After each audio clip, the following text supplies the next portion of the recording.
It's time for another WrestlePlanet news update, as Will Ospreay has called out Kenny Omega, WWE sign a major mainstream star, and Kevin Owens is expected to leave WWE in January. All that and more coming up in today's video, but first, let's take a look at the ratings for this week's episodes of WWE RAW, as well as the post-All Out edition of AEW Dynamite, as AEW have outdrew RAW in the key demographic for the first time in the same week. Starting with Raw, they were down 3% from last week in the overall viewership, going from 1.907 million to 1.849 million. In the key demo, they were also down just under 4%, dropping from 0.54 to a 0.52. This represents roughly 670,000 viewers between the age of 18 and 49. Amazingly, AEW drew their second highest rating for Dynamite in both the overalls and the key demo.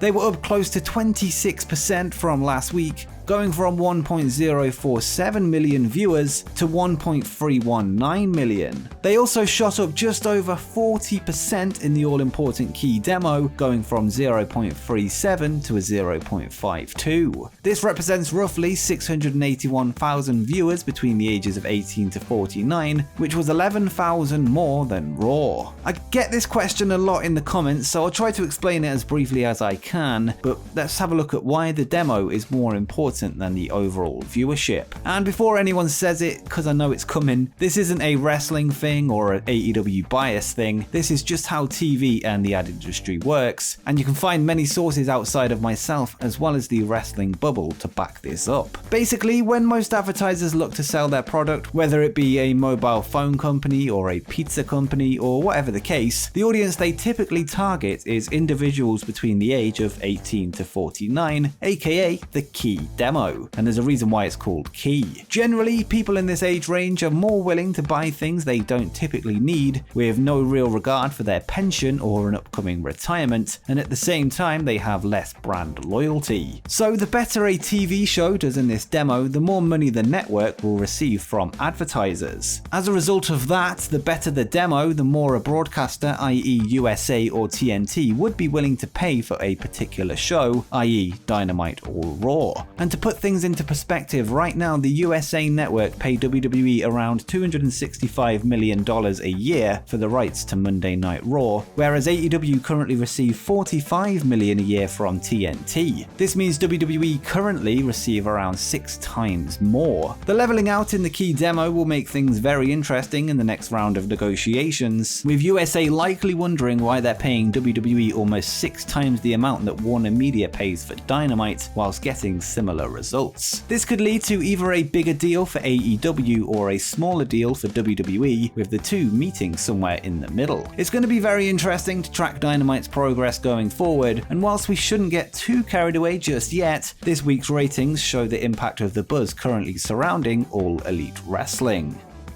AEW World Champion Kenny Omega and the self-proclaimed IWGP World Heavyweight Champion Will Ospreay have taken part in a war of words this week following the reveal of the PWI 500, which is the Pro Wrestling Illustrated's annual list of the best male wrestlers in the world over the past year. As we discussed earlier today, Omega has been named number 1 in the list ahead of Ospreay, who came in at number 7. Omega tweeted a jab at Omega after the news, and he said, "I'd beat up number 1 any day of the week and twice on Wednesdays, just saying." Omega responded by saying New Japan Pro-Wrestling hasn't been the same since he left for AEW in January 2019, and said, "Your promotion has been so ice cold since I left that not even Meltzer can convince his followers that you were part of any best in the world conversation. It hurts me, bruv. One of you dorks should have been the guy. Turns out a bigger dog was my only competition." That of course being in reference to Roman Reigns, who was number 2 in the list. Will Ospreay has previously discussed the conversation between himself and the belt collector when Kenny Omega left New Japan, essentially passing the torch to Ospreay as the next top gaijin in the promotion, telling him that he needs to seize the opportunity. Ospreay brought this up once again, pointing out what the Japanese company have achieved since Omega's departure, and he said, Last chat we had was "You need to be the guy. Since you left, we sold out MSG, sold more tickets at the Tokyo Dome than ever before, and put on banger after banger. A pandemic put the brakes on and you know it. Open that door, let's have this conversation."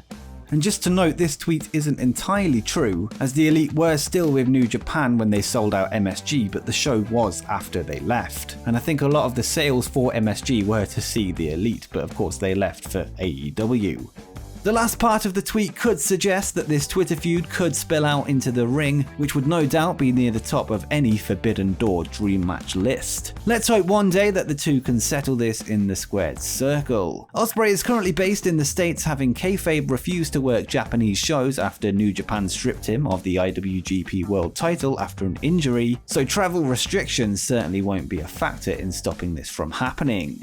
And quickly, just before we continue, make sure you drop a like on the video as it helps me out a lot, and make sure you subscribe with notifications turned on so you don't miss any upcoming wrestling content as we head, hopefully, towards 100,000 subscribers. But now, let's press play on the video.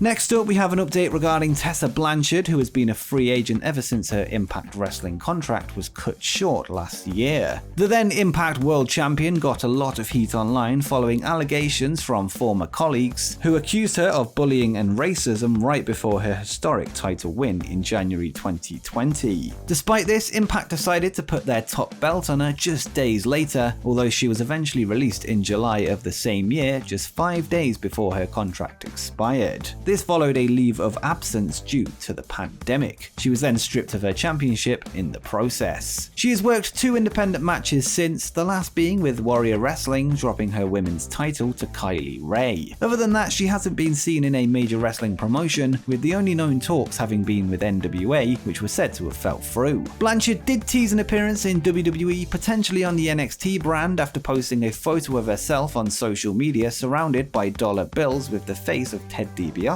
on, who currently works in NXT as an on-screen character. In an update from Cassidy Haynes of Bodyslam.net, sources within the company have denied any interest in bringing her in, describing her as nuclear. This is also the case for AEW, despite a section of the audience chanting for her during the Casino Battle Royal. It seems that she won't be appearing in either national promotion as it currently stands, with her past alleged actions still affecting her reputation in the business.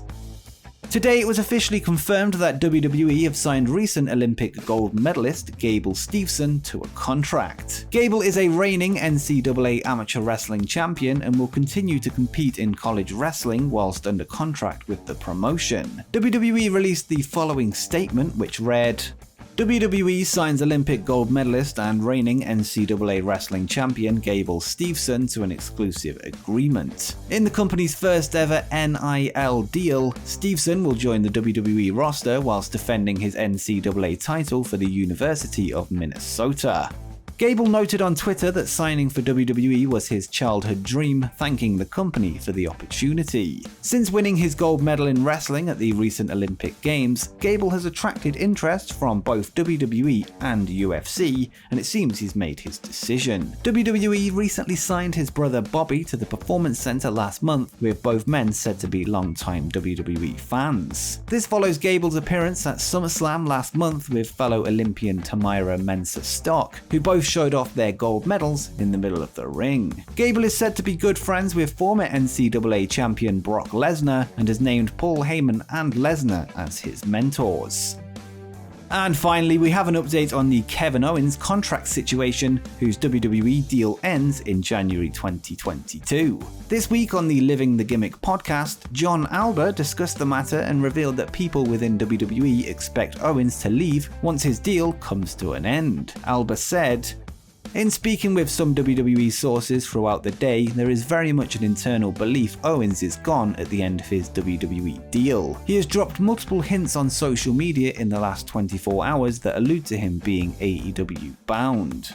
This news follows recent teases from the former Kevin Steen, who has hinted at a potential reunion with Adam Cole and the Young Bucks. The four men formed a stable named Mount Rushmore in PWG in 2013, before Kevin eventually signed with WWE the next year and was triple super kicked out of the group. Owens posted the coordinates to Mount Rushmore this week before the news of his contract expiry date came out. Kevin also changed his Twitter location to Almost There, whilst the Young Bucks changed theirs to There. This being another clue that Steam will become All Elite next year, linking up with his close friends. It seems that those within WWE also expect this to happen, with his deal expiring in around 4 months' time. And make sure you check out my video where I discuss 10 times that AEW wrestlers rejected WWE, including Bryan Danielson and the Elite.